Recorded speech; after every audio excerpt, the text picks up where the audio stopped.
안녕하세요. 오늘도 서연살롱을 찾아주셔서 감사합니다. 저는 지방 대도시에 살고 있는 30대 초반의 여성이에요. 전문직으로 일하고 있고요. 완전 저 등쳐먹고 살려고 하던 남편과 이혼한 지 얼마 안 됐네요. 남편은 결혼 전 자기가 꽤나 능력 있는 스타트업 사업가인 것처럼 포장을 했는데요. 결혼하자마자 다 뽀록이 나더라고요. 저는 그런 것까지 이해하고 용서하며 사는 건 아니라고 생각해요. 이건 사랑이 부족하다거나 마음이 좁다거나 할 문제는 아닌 것 같아요. 사람을 속이고 거액을 여기저기서 끌어다 쓴 뒤에 저한테까지 피해를 끼치는데 그걸 그냥 다 끌어안고 사는 건 못하겠더군요. 그럼 저한테 어떤 일이 있었는지 차근차근 얘기할 테니 잘 들어봐 주세요.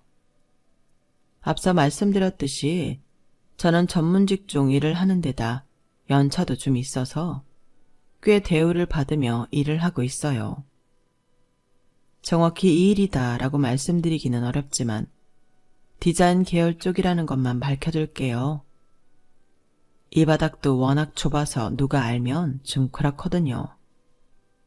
남편은 지인과 와인 모임에 갔을 때 만나서 알게 됐어요. 저한테 처음부터 관심이 많더라고요. 정말 티가 날 정도로요. 저는 크게 눈에 띄지 않는 평범한 사람이라서 남편이 그러는 게 좀 신기하기도 했고 솔직히 기분이 좋은 것도 있었어요.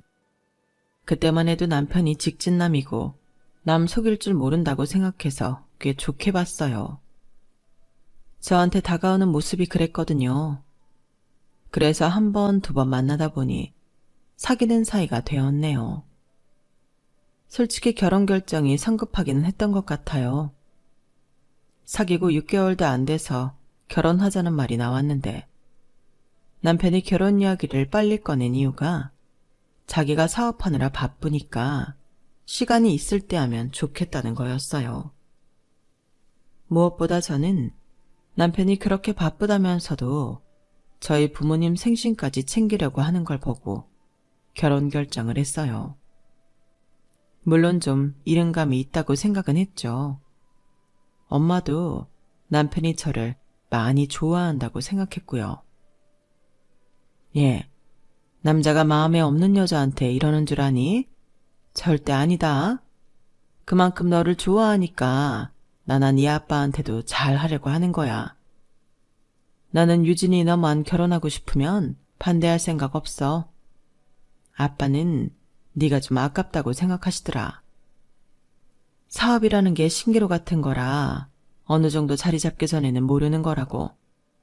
지금은 네가 훨씬 낫다고 하셔. 그렇더라도 너한테 잘하려고 하는 건 보기 좋다고 하셨어. 아무튼 우리는 너만 좋다면 반대 안 할 테니 네가 잘 생각해서 선택해. 부모님이 지금껏 저를 키워오신 방식이기도 했어요. 제가 길을 벗어나지만 않으면 제가 좋은 걸 선택하는 거였죠. 저도 남편이 저를 좋아하는 것 같다는 건 인정했어요. 안 그래도 일하느라 바쁘면서도 주말에는 꼭 시간 내서 나랑 있으려고 하고 이벤트도 이것저것 해주는 거 보면 나 좋아하는 건 맞아. 그래서 결혼하고 싶기도 하고. 결혼 결정하게 되면 식 올리는 거 너무 멀리 잡지 않는 게 좋겠다. 결혼식 오래 기다려도 사람 지치는 거야. 근데 형이 한 명 있다고 했나? 아버지는 돌아가시고 어머니만 계신댔지? 형은 6년 전에 결혼했대. 어머니는 프랜차이즈 국밥집 하고 계시고 형은 회사 다닌대. 영민 씨 형수랑 형이랑 같은 회사 다닌대. 사내 연애에서 결혼했다더라. 평범해도 각자 생활력 강한 집인 것 같아. 그래, 자기들 먹고 살 거 잘 챙기면 그게 최고야. 꼭 돈이 많고 재산이 많고 그런 게 중요한 게 아니야. 물론 여유가 있으면 더 좋지만 스스로 벌 능력이 있는 게 더 중요하니까. 그런 사람이면 너 고생시킬 일도 없겠네. 라며 엄마도 만족스럽게 생각하셨어요. 아빠는 남편이 너무 후인인 것처럼 구는 게 좀 부자연스럽다고 하셨지만요. 결론적으로 보면 아빠 말이 맞았고 엄마랑 저는 아주 감쪽같이 속은 거였어요. 엄마는 남편이 워낙 잘하는 모습에 결혼하고 나서도 저 힘들게 하지 않을 거라는 것만 보셨던 거였어요. 엄마가 재산이 많은 게 중요한 게 아니라고 하셨지만 사실 저희 집은 꽤 여유가 있었어요. 그렇다고 저나 언니가 능력이 없는 것도 아니었고요. 언니는 해외에 취업해서 자리를 잘 잡고 있었거든요. 저도 제 일을 하고요. 아빠는 법무법인 공동대표인데 건강이 안 좋아지면서 이름만 걸어놓고 거의 은퇴하다시피 하셨어요. 엄마는 영어학원 쪽 일을 하시다가 다른 사람한테 넘기고 편하게 지내고 계세요. 저는 대학 졸업하자마자 취직을 해서 그래도 꽤 일을 한 편이고 돈도 좀 모았어요. 그럼에도 부모님은 제가 결혼한다고 하니 뭐 하나라도 해주고 싶어 하셨어요. 언니가 아직 결혼할 생각이 없다고 하기도 했고 무엇보다 제가 집안을 통틀어서 제일 먼저 결혼 얘기가 나온 사람이거든요. 그래서 그런지 친척들도 그렇게 뭘 해주고 싶어 하더라고요. 반면 남편 집에서는 맨 처음부터 한다는 말이 보태줄 돈이 없다는 거였어요. 집도 저랑 남편 보고 알아서 하라고 하더군요. 물론 집에 모아놓은 돈이 없으면 그렇게 말하는 것도 이해는 가요. 또 각자 제 앞가림 할 줄 아는 성인들이니 어째 보면 집 문제도 자기들이 할 수 있는 선에서 알아서 하는 게 맞기도 하고요. 하지만 그럼에도 어쩐지 섭섭한 마음이 드는 건 어쩔 수 없더라고요. 형이랑 형수가 같이 돈 번다고 해도 조카 때문에 쓰는 돈이 꽤 되나 봐. 왜, 그 극성부모 있잖아. 우리 형네가 딱 그렇거든. 피아노, 바이올린, 미술에, 축구에, 수영에 진짜 별거 다 시키더라. 걔 다니는 유치원도 되게 좋은 데야. 뭐 줄 서서 기다렸다가 들어가는 그런 데래. 그러다 보니 둘이 벌어도 항상 빠듯한 거지. 그래서 엄마가 형한테 돈을 좀 준 게 얼마 안 됐나 봐. 내가 이렇게 결혼하겠다고 할 줄 모르고 모은 돈 형 주셨다고 하더라고. 그걸 내가 뭐라고 할 수는 없잖아. 그래, 자식한테는 좋은 건 다 해주고 싶으니까 그럴 수 있지. 어머니도 그러니까 도와주셨을 테고 이해해. 그렇기는 해도 형네 집에서도 동생이 결혼한다는데 축하 인사도 없고 작은 선물 하나 해주겠다는 말이 없는 걸 보고 좀 의아했어요. 집안마다 다 분위기가 다르다고 해도 이게 맞나 싶더라고요. 왠지 남편이 집안 여건도 그렇고 결혼할 때가 아닌데 하려는 건가. 그런 생각도 들었죠. 그러면서 이 결혼을 해도 되려나 하는 마음이 슬쩍 고개를 들었는데 우물쭈물 하는 사이에 남편이 이미 결혼식장 예약부터 여러 가지 일을 처리했고 저는 어느새 드레스를 입고 식장에 들어가 있었네요. 이제야 깨달은 거기는 한데 제가 결혼 전 남편한테 결혼하면 친정에서 집 사줄 거라는 말을 한 적이 있었어요. 그건 부모님이 저하고 언니한테 꼭 해주겠다던 약속이었거든요. 남자 쪽에서 전적으로 집을 책임진다고 해도 저희 이름으로 해줄 거라는 거였어요. 전세를 놓든 월세를 놓든 생활에 여유를 갖고 살라는 뜻이었어요. 남편은 저한테 그 얘기를 들은 다음부터 그렇게 빨리 결혼하자는 말을 했던 거였어요. 그때야 뭐 전혀 그걸 생각하지 못했었고요. 바보같이 정말 저를 너무 좋아해서 결혼을 서두른다고만 그렇게만 믿고 있었죠. 남편은 결혼이 결정된 후에 집을 따로 얻지 말고 저희 부모님이 해주시는 집에서 살자고 했어요. 어차피 누가 살든 마찬가지 아니냐고요. 전세를 돌리는 건 저희가 여유 있게 이사 갈 수 있을 때 하자더군요. 저는 딱히 전세금 들어오는 게 간절하지도 않았고 돈이 궁한 게 아니었기 때문에 좋다고 했어요. 남편은 아주 입이 귀에 걸려서 이렇게 말했어요. 우리 집 걱정 안 하는 게 어디야. 진짜 유진이 니다 톡톡히 본다. 집 구한다고 대출 같은 거 알아볼 생각하니까 앞이 캄캄했거든. 이거 우리 집에 말하면 엄마랑 형도 되게 좋아하실 거야. 이렇게까지 좋아할 줄은 몰랐네. 근데 영민 씨 사업하면서 대출 같은 걸 뭘 그렇게 힘들어해? 나는 집이 어디서 살든 별 상관없기는 한데 집 걱정을 많이 했다니 좀 갸우뚱하다. 혹시 지금 사업 힘들어? 아니야, 사업은 내 페이스대로 잘하고 있어. 그냥 집 알아보고 서로 구비하는 거 귀찮잖아. 그런 뜻으로 이해하면 돼. 순간 남편의 표정이 뭔가 들킨 것 같아 보였지만 저는 대수롭지 않게 넘겼어요. 제가 전곡을 찌른 거였는데 말이죠. 아무튼 그 이후 정신없이 준비를 해서 저희는 결혼을 하게 됐어요. 집 하나 해결되니 나머지는 남편이 아주 일사천리로 다 해버리더라고요. 시어머니는 아예 다른 도시에 살고 있어서 자주 찾아뵐 일이 없었고 아주버님은 같은 도시여도 꽤 떨어진 곳에 살고 있어서 부딪힐 일이 없었어요. 그럼에도 상견례 때와 결혼식 때 저를 보고는 엄청 마음에 들어 하셨네요. 특히나 저희 친정이 여유 있다는 걸 마음에 들어 하는 눈치였어요. 하긴 결혼하면서 집까지 다 해오는 며느리인데 싫어할 이유가 없기는 하잖아요. 게다가 제 나이가 많은 것도 아닌데 벌써 이쪽 업계에서 자리를 잡아서 인정도 받고 있다고 하니 여러모로 만족스럽다고 대놓고 말을 하더라고요.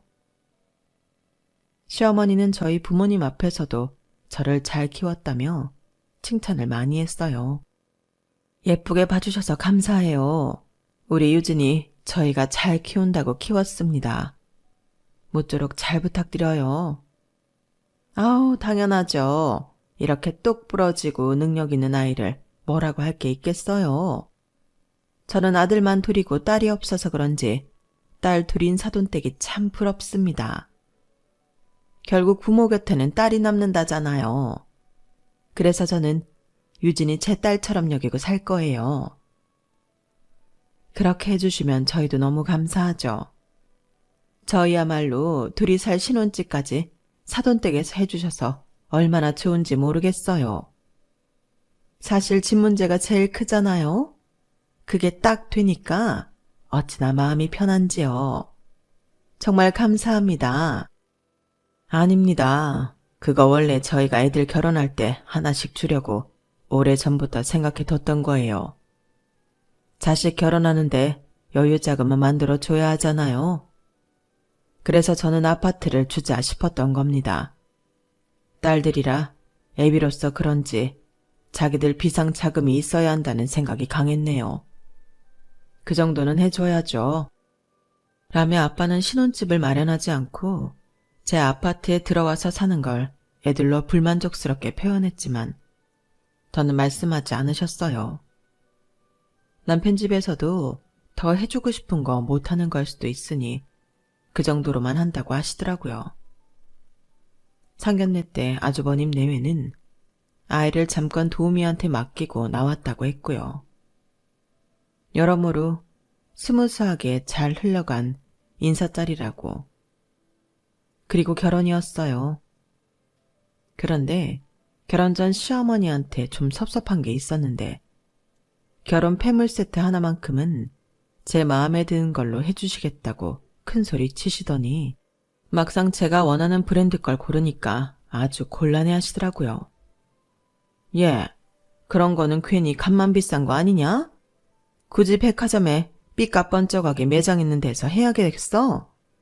여기 보면 거의 비슷한데도 가격이 거의 3분의 1은 싸잖아.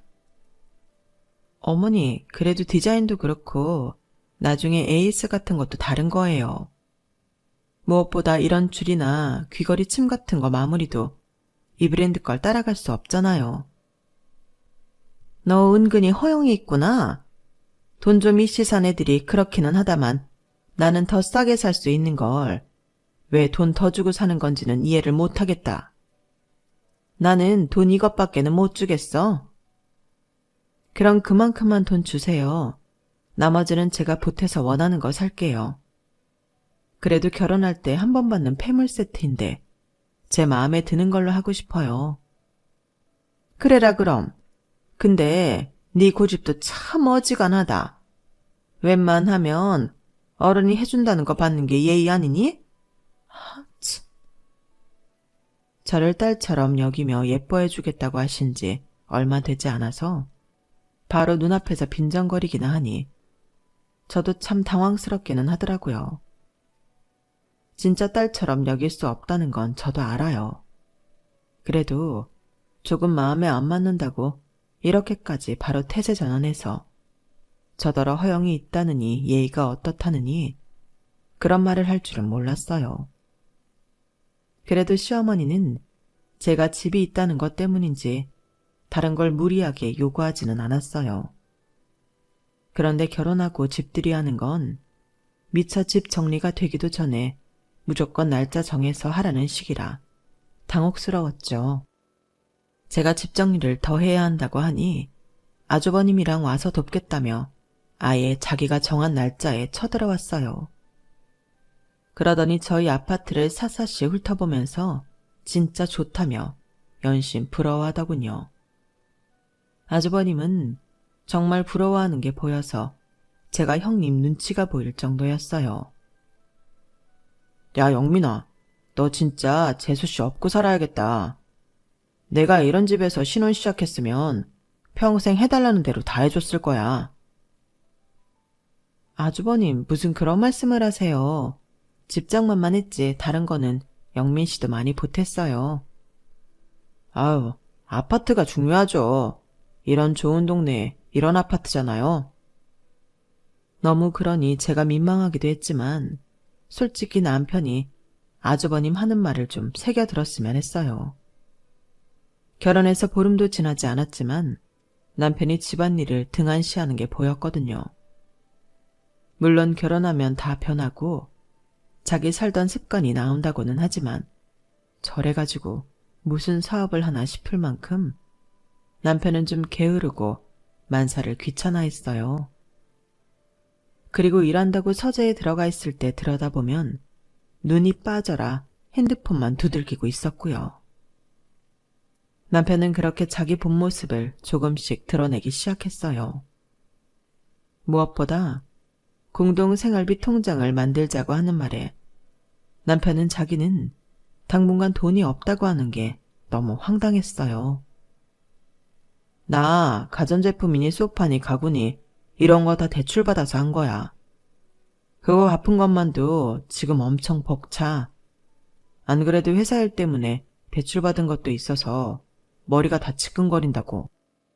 그러니까 한 몇 달만이라도 네 돈으로 먼저 생활하자. 괜찮지? 회사 일은 회사 돈으로 하는 거잖아.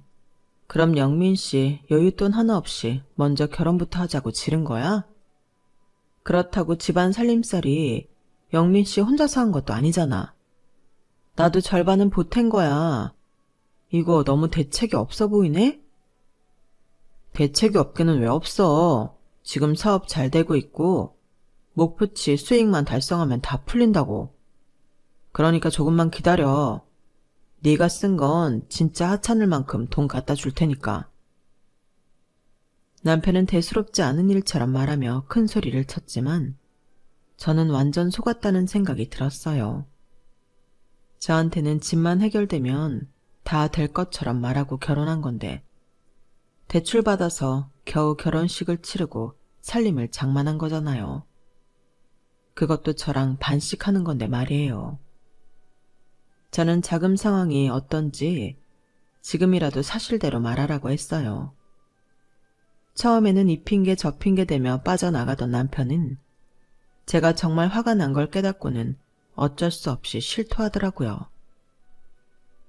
내가 결혼하기로 하고서 사업이 좀 힘들어졌어. 근데 원래 그런 거 하다 보면 기복이라는 게 있는 거잖아. 이번에는 다른 때보다 빡세더라. 완전 법인카드로 돌려먹기 하느라 죽을 지경이야. 그런 얘기는 그런 얘기는 결혼 전에 했어야 되는 거 아니야? 아니 이런 상태에서 어떻게 결혼을 하겠다고 해? 그냥 결혼한 것도 아니고 무리해서 빨리 한 거잖아. 내 입으로 결혼하자고 해놓고 미루자고 어떻게 말하냐. 그리고 이건 내 문제인데 그걸 너한테까지 말해서 걱정시키는 건 좀 아니잖아. 어쨌든 결혼 무사히 했고 우리 당장 돈 없는 거 아니잖아. 지금 잘 지나가고 있으니까 곧 회복될 거야. 너무 걱정하지 마. 조금만 봐주라. 저는 이게 봐줘서 될 일인가 싶더라고요. 그렇게 힘들었으면 결혼하는 게 분명 큰 부담이었을 텐데 오히려 자기가 더 서둘러서 빨리 하려고 했던 게 좀 의심스러웠어요. 저는 그제야 조금씩 다른 관점에서 남편을 보게 됐어요. 결혼하고 한 달 정도 됐을 때의 일이네요. 당장에 힘들다는 사람한테 더 말해봤자 돈이 나을 것도 아니니까 저는 제 돈으로 생활을 했는데요. 그러는 동안에도 남편은 대체 사업을 하는 건지 뭘 하는 건지 모르겠더라고요. 그래도 제가 아빠랑 엄마가 일하는 걸 보고 자랐는데 제대로 일하는 게 뭔지 왜 모르겠어요. 남편은 돈 때문에 누가 전화하는 것 같으면 곧 된다는 말만 하고 얼른 끊거나 어떻게든 회피하려고만 했어요. 그렇다고 일에 집중하는 것 같지도 않더라고요. 그러고 또 두어 달쯤 지났을 때 시어머니가 대뜸 화를 내며 저한테 전화를 했어요. 예, 니네 내 돈 언제 갚을 거야? 아무리 자식이라도 봐주는 거 한계가 있다? 나도 내 가게 굴려야 하는 사람인데 이렇게 무작정 돈 줄 생각을 안 하면 어떡해? 어머니 돈이라뇨? 저는 모르는 일이에요. 영민 씨가 어머니한테 돈 빌렸어요? 알고 보니 남편은 결혼하기 몇 달 전에 시어머니한테 2천만 원을 빌렸다더군요. 회사에 급한 불 끈다면서요. 나는 너도 알고 있는 줄 알았는데 아니었니? 그럼 얘 요즘 뭐 하니? 일을 하기는 하는 거야? 네, 매일 출근하고 뭐 사업하기는 하는 것 같은데 저는 정말 돈 문제는 몰랐어요. 나는 너랑 결혼만 하면 니네 신혼집 담보를 대출받아서 금방 갚는다길래 그런 줄 알고 빌려준 거야. 내가 그랬지? 니들 결혼식에 보탤 돈 없다고. 그런 사람이 무슨 큰 여유가 있어서 오랫동안 2천만 원이나 빌려줄 수 있겠어. 아, 영민이 이 녀석 대체 뭘 어떻게 하고 있는 거라니? 그러면서 시어머니가 한탄을 하는데 저는 화들짝 놀랐어요. 제 아파트를 대출을 받는다고 했다니요. 저는 그제야 이 인간이 내 아파트를 목적으로 결혼하자고 했구나 싶더라고요. 제가 부모님이 줄 아파트가 있다는 말을 한 다음부터 얼른 결혼하자고 엄청 졸라댔다는 걸 그제야 깨달은 거죠. 퇴근 후 남편한테 이 이야기를 하니 남편은 엄청 당황해서 버벅거리더라고요. 그게 말이야 유진아. 진짜 너무 돈이 급한데 더는 빌릴 수 있는 데가 없어서 그랬어. 그럼 결혼할 때 대출 받았다는 거 그거는 뭐야? 그거 은행 대출 받은 거 맞아? 저축은행에서 받은 것도 좀 있고 나머지는 개인적으로 아는 사람들한테도 좀 빌렸어. 그래서 나 그거 갚느라 정신없다. 그러니까 나한테 뭐라고 하지 마. 뭐라고 하지 말라니 무슨 말이 그래? 어머니가 그러시던데 이 아파트 대출 받아서 갚는다고 했다며. 근데 나더러 뭐라고 하지 말라니. 나 그러니까 대출 받게 해주든지 아니면 그냥 잠자코 있으라고. 지금 나한테 화내는 거야? 적반하장도 유분수지. 나한테 화를 내? 그러자 남편이 입을 다물더니 서재로 들어가 버리더군요. 그리고 잠시 후 나와서 저한테 대출 좀 받자며 사정을 했어요. 유진아, 진짜 이 고비만 넘기면 돼. 그러니까 아파트로 대출 좀 받자. 어? 하도 사정을 하니 저도 좀 안 됐다는 생각이 들었고, 그때만 해도 결혼 파토 낼 생각은 없었기 때문에 진지하게 고민을 했어요. 그런데 남편이 화장실 간 사이에 우연히 보게 된 문자들을 보고 저는 당장 헤어지기로 마음먹었어요. 거기에는 온통 제 아파트 대출 받아서 돈 갚는다는 말로 도배가 되어 있었고, 사람들마다 그게 언제냐, 돈 언제 나오냐는 문자들이 줄이어 오더라고요. 저는 그제야 이 남자가 계획적으로 저랑 결혼했다는 걸 깨달았어요. 게다가 결정적으로 저는 남편이 서재에서 일을 하고 있는 게 아니라 경마에 정신이 팔려 있는 걸 목격하고 말았어요. 그걸 들킨 남편도 당황해서 노트북도 끄고 지 핸드폰도 감추고 별짓 다 했지만 소용없었어요.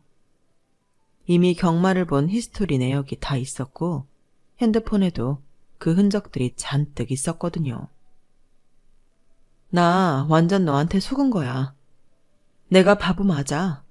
그러니까 더는 바보가 될 수 없어. 나가줄래? 짐들은 차차 정리하고 나는 바로 이혼 소장 접수할 거니까 너는 여기서 나가. 유진아, 네가 화나고 기가 막힌 거 나도 알아. 그렇다고 결혼하고 지금 3달밖에 안 됐잖아. 아니, 이제 4개월 되어가나? 이것밖에 안 살아놓고 무슨 이혼이야. 즉흥적으로 결정하려고 들지 마. 아니, 나는 더 이상 바보가 되지 않기 위해서 냉정하고 이성적으로 결정하는 거야. 내가 네가 결혼 후 저질렀던 모든 걸 귀책 사유로 다 해버리면 너는 나한테 위자료 엄청 물어줘야 될걸? 그러니까 그냥 합의하자고. 제가 완강하게 나오니까 남편도 더는 어쩔 수 없겠다 싶었는지 체념을 하는 것 같았어요. 그럼 나 살 곳 알아볼 때까지만 있게 해주라. 그 정도는 해줄 수 있지? 저는 알겠다고 하고 되도록 빨리 알아보라고 했어요. 그리고 제가 집에 없으면 남편이 무슨 장난을 칠지도 모른다는 생각에 집안에 CCTV도 설치해놓고 저도 집을 나가지 않고 있었네요. 남편과는 각자의 생활 공간을 갖고 있었고요. 그런데 또 2달이라는 시간이 지나가는데도 남편은 집을 알아보는 건지 어쩌는 건지 나갈 생각을 안 하더라고요.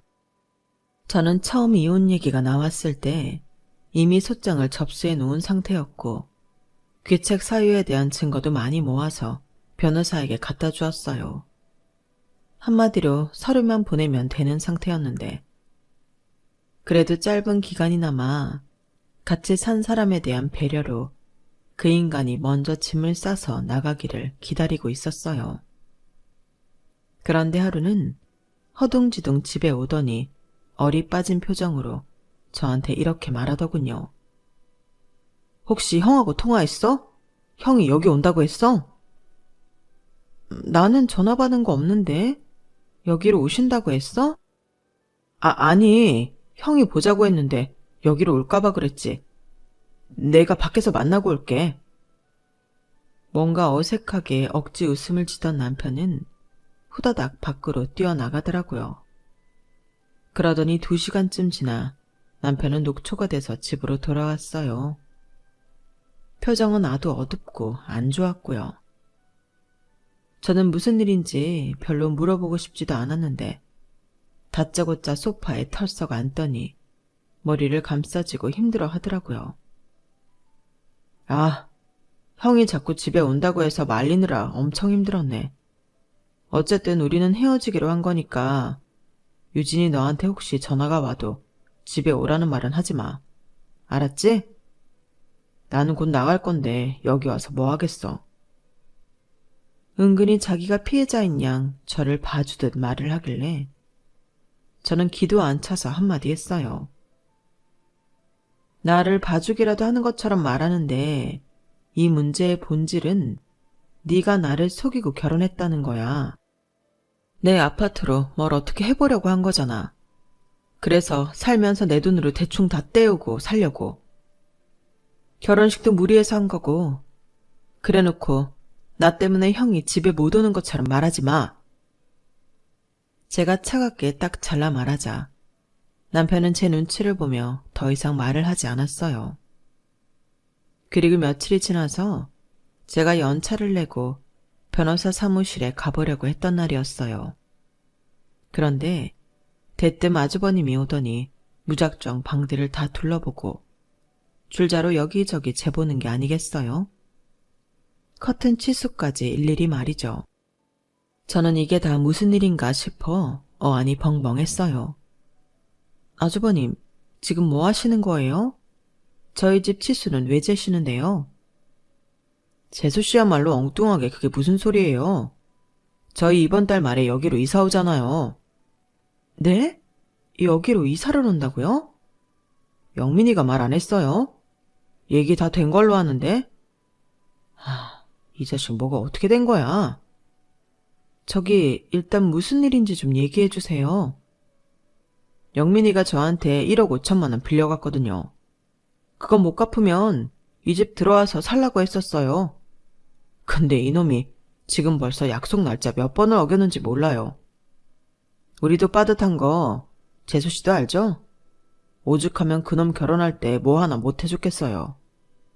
사실 나나 우리 집사람은 1억 5천 빌려주면서 이자 안 받는 거 그걸로 퉁쳤다고 생각했어요. 근데 이제는 저희도 더는 기다릴 수가 없어요. 애 학교 문제도 있고 해서 이쪽으로 이사 오고 싶어도 영민이가 돈을 안 줘서 못 온다고요. 그래서 지 회사 찾아간다니까 저한테 이 집에 들어와서 살라고 하더라고요. 저는 너무 기가 막힌 데다가 정신적 충격으로 머리가 멍해졌어요.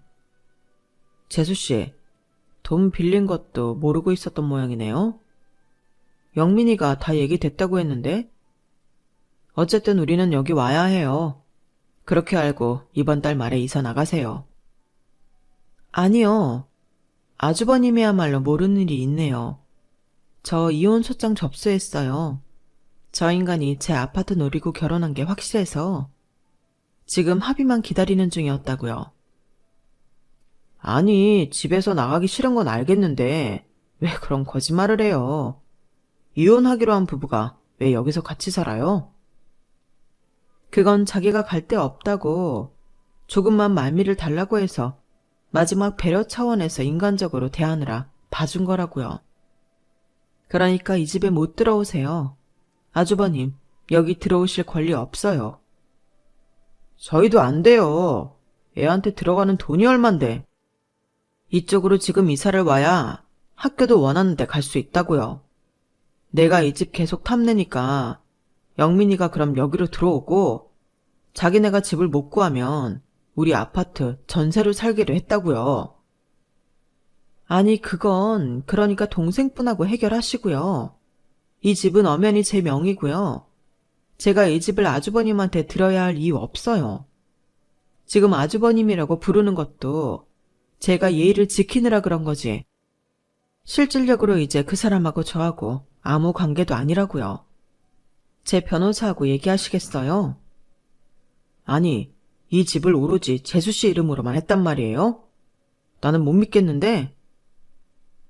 그럼 부모님이 미쳤다고 공동명의를 했겠어요?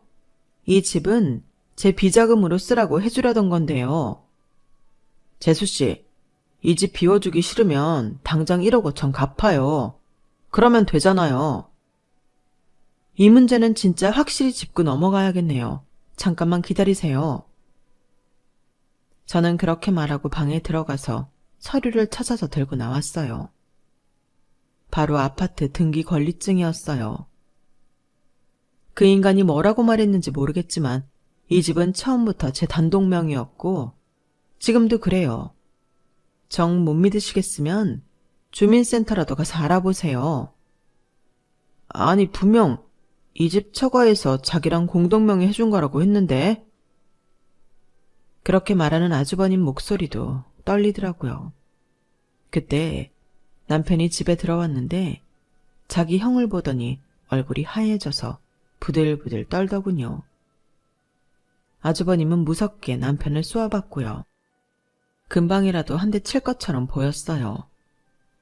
아주버님 앞에서 허세 부리고 싶어서 저랑 공동명의했다고 말했나 본데 전혀 사실이 아니니까 그런 줄 아세요.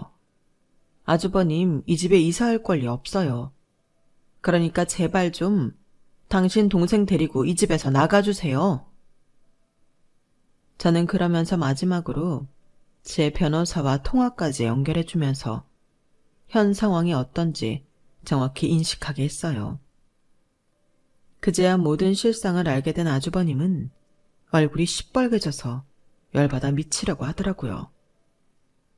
남편은 자기 형 앞에서 두 손을 비비며 이렇게 말했어요. 형, 일단 내가 1,500만 원 구해놨으니까 그것부터 받아. 그걸로 좀 당분간만 참아줘. 어? 보시다시피 우리 이혼하게 돼서 뭘 해줄 수가 없어. 남편 말이 끝나자마자 아주버님은 남편 따귀를 철썩 갈겼어요. 어찌나 세게 때렸는지 한 대 맞은 남편이 바닥에 나뒹굴 정도였어요. 형은 내 가족이잖아. 그런데 형까지 이러면 어떡해? 어? 너 엄마한테 빌려온 것도 안 갚았다며. 네가 이러는 게 한두 번이야? 나랑 엄마가 계속 네 뒤치다거리만 하고 살아야 돼? 이게 돈 있는 마누라 얻어서 이제 좀 우리 짐 벗나 했더니 이혼이나 당하게 생기고 말이야. 그러면서 무슨 할 말이 있다고 그래. 가족? 너 가족 아니었으면 벌써 손절했어. 알아? 다 됐고 당장 돈 내놔. 대체 돈을 다 어디다 쓴 거야? 그제야 남편이 실토를 하는데 정말 놀랍기만 했어요. 주식을 해서 재미를 봤던 남편은 점점 더 거기에 몰입했고 결국 회삿돈까지 집어넣었다가 폭삭 망했다는 거였어요. 그런데도 정신을 못 차리고 이제는 경마에 미쳐서 경마를 하느라 돈을 다 날렸다네요. 자기 말로는 경마가 훨씬 돈을 잘 벌길래 그걸로 다 메꿀 생각이었대요. 너무 한심하고 기가 막혀서 말도 나오지 않았어요. 야, 이 자식아. 그럼 내 돈을 경마로 다 날렸다는 거야? 네가 미쳤어? 이런 정신 상태로 무슨 사업을 한다는 거야? 야, 내 돈 내놔. 재수씨, 이거 재수씨가 몰랐다는 거 진짜 말이 안 된다고 생각하거든요? 그러니까 부부 공동 책임이니까 재수씨도 내 돈 갚아요. 얼른! 제가 말씀드렸죠. 저도 전혀 몰랐고 이 인간이 제 아파트로 대출받아서 돈 갚을 꿍꿍이가 있었던 것도 몰라서 이혼 소송한다고요. 아까 변호사한테도 들었잖아요. 저는 이 사람이 빚진 거 갚을 의무 없어요. 결혼해서 생활비도 다 제가 썼고요. 이 아파트도 친정에서 해준 거고요. 혼수도 저랑 반반 했어요. 제 돈도 들어갔다고요. 그런데 제가 무슨 빚을 갚아요? 저한테 억지 부리지 마세요. 제 말에 아주버님은 넋이 나간 표정으로 바닥에 주저앉아 땅을 치더라고요. 저도 지금 충격이 되게 크거든요. 그러니까 제발 동생 수거해 가세요. 나가달라고 말한 게 벌써 몇 달 전인데 아직도 이러고 있었던 것도 아주버님을 속이려고 그런 거 아닌가 모르겠어요. 제발 둘 다 나가주세요. 제 말에 남편도 아무 대꾸를 못하고 고개만 푹 숙이고 있었어요. 내가 어쩌자고 네가 하자는 대로 결혼을 했는지 모르겠다. 그래도 네 정체를 빨리 알게 된 게 불행 중 다행이네. 아, 너랑 더 살았으면 어쩔 뻔했니? 이 정도 한 것만도 조상님이 도우신 거라고 생각하려고 해. 나 네 엄마한테도 전화한다. 저는 바로 그 자리에서 시어머니한테 전화를 걸어서 말했어요. 어머니, 저 어머니 아들 반품할게요. 제 아파트 어떻게 해보려고 저랑 결혼한 사람이에요. 돈은 여기저기 빚지고 있고 그걸 제 걸로 갚으려고 하는 남자랑 저는 못 삽니다. 이거 사기 결혼이에요. 이혼 합의 못하겠다 하면 사기죄로 고소할 테니까 아들 설득 잘하세요. 시어머니와 통화를 끝내자 그제야 남편은 저한테 매달렸어요. 저기 유진아, 이러지 말고 다시 잘 생각해봐. 돈은 내가 다 해결할게. 그러니까 이혼만은 제발 하지 말자. 어? 부탁이야. 나는 나를 철저히 속인 거 절대 용서 못해. 나랑 결혼한 것도 이 아파트 때문인 거잖아. 내 돈으로 살면서 어떻게 대충 돈들도 갚아보려고 한 것도 나 못 참아. 내가 그렇게 호구로 보였어? 진짜 나 경찰 부른다. 그제야 남편은 아주버님과 함께 집을 나갔어요. 나가면서 아주버님이 남편한테 큰 소리로 화를 내는 소리가 들렸지만 저는 더 이상 상관하지 않았어요. 저는 남편이 돈을 쓴 만큼 물건과 이혼 소장을 본가로 보냈어요. 처음에는 시어머니가 저희 부모님한테 몰인정하다느니 인간성이 나쁘다느니 하며 억지를 부리며 싸우려 대들었지만 그래봤자 결국 자기들 손해라는 걸 알고는 현실을 받아들였어요. 저는 그렇게 철저히 저를 이용하려고 결혼한 남자와는 빠른 손절이 답이라고 생각하고 지금도 잘했다고 믿고 있어요. 저희 부모님도 그러시고요. 엄마는 잠시나마 남편의 모습에 속은 것 같다며 그것도 분해하시더라고요. 뭐 속이려고 작정한 사람인데 어떤 모습은 안 보여줬겠어요. 속인 사람이 나쁜 거지 속은 사람이 무슨 죄가 있나요? 아무튼 저는 더 큰 문제 안 보고 이만하길 다행이라고 생각하고 있네요. 제 이야기는 여기까지예요. 어떻게 들으셨는지 모르겠지만 제 앞날에 많은 응원해 주시길 부탁드려요. 그럼 좋은 하루 되세요. 여러분, 사연 댓글에 응원과 현명한 조언 부탁드려요. 좋아요와 구독은 저에게 큰 힘이 됩니다. 오늘도 좋은 일 가득하세요.